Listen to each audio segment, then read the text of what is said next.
নাবিলার খাবারের প্রতি টান ছিল দেখার মতো। তার খাওয়ার ধরন এতটাই অদ্ভুত আর সুন্দর ছিল যে মানুষ শুধু তাকে খেতে দেখার জন্যই ভিড় জমাতো। একটু শান্তিতে খাওয়ার আশায় সে চুপি চুপি অফিসের ছাদে চলে যায়। সে ভেবেছিল সেখানে নির্জনে নিজের মতো খেতে পারবে, কিন্তু নাবিলা জানতো না যে অফিসের ছাদটি সবসময় খালি থাকতো, কারণ সেটি ছিল কোম্পানির সিইও রায়ানের ব্যক্তিগত জায়গা। ঠিক সেই সময় রায়ান নিজের অফিস রুমে বসে কাঁচের দেয়ালের ওপার দিয়ে নাবিলাকে খুব তৃপ্তি করে খেতে দেখছিল। সবার ধারণার বাইরে যে রায়ান নিজের খিটখিটে মেজাজ আর রাগের জন্য কুখ্যাত ছিল, সে নাবিলাকে বকা দেওয়া তো দূরের কথা, উল্টো তাকে চাকরি থেকেও বের করলো না, বরং সে অত্যন্ত মুগ্ধ হয়ে কাঁচের ওপারে নাবিলার প্রতিটি অঙ্গভঙ্গি উপভোগ করতে লাগলো। রায়ান দীর্ঘ সময় ধরে এক গভীর শারীরিক অসুস্থতায় ভুগছিল, যার ফলে তার খাবারে কোনো রুচি ছিল না। কিন্তু নাবিলাকে এত খুশি হয়ে খেতে দেখে রায়ানের নিজের খিদেও মুহূর্তেই জেগে উঠল। সেই দিন থেকে রায়ান যেন নাবিলার প্রতি পুরোপুরি আসক্ত হয়ে পড়ল। প্রতিদিন লাঞ্চের সময় সে জানলার পাশে অধীর আগ্রহে নাবিলার জন্য অপেক্ষা করত।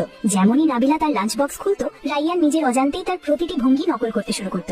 এমনকি নাবিলা যেভাবে চামচ ধরতো, রায়ান ঠিক সেইভাবেই চামচ ধরতো এবং বড় বড় গ্রাস মুখে তুলতো। যে লোকটি আগে খাবার নিয়ে হাজারো বায়না করতো, সে এখন সব ভুলে নাবিলার সাথে তাল মিলিয়ে খেতে শুরু করলো। ঠান্ডার দিনে নাবিলার যাতে কষ্ট না হয়, তাই রায়ান কৌশলে সেখানে একটি হিটারও বসিয়ে দিল। বোকা নাবিলা হিটার দেখেও কিছু সন্দেহ করলো না। সে ভাবলো সে হয়তো খুব ভাগ্যবতী। কাজের চাপে নাবিলা যেদিন সময় মতো খেতে আসতে পারতো না, রায়ান কাজ শেষ হওয়া মাত্রই আবার কোম্পানিতে ছুটে আসতো, কেবল নাবিলাকে একটি পলক দেখার জন্য। নাবিলা যেন রায়ানের জীবনের এক অবিচ্ছেদ্য অংশ হয়ে উঠেছিল।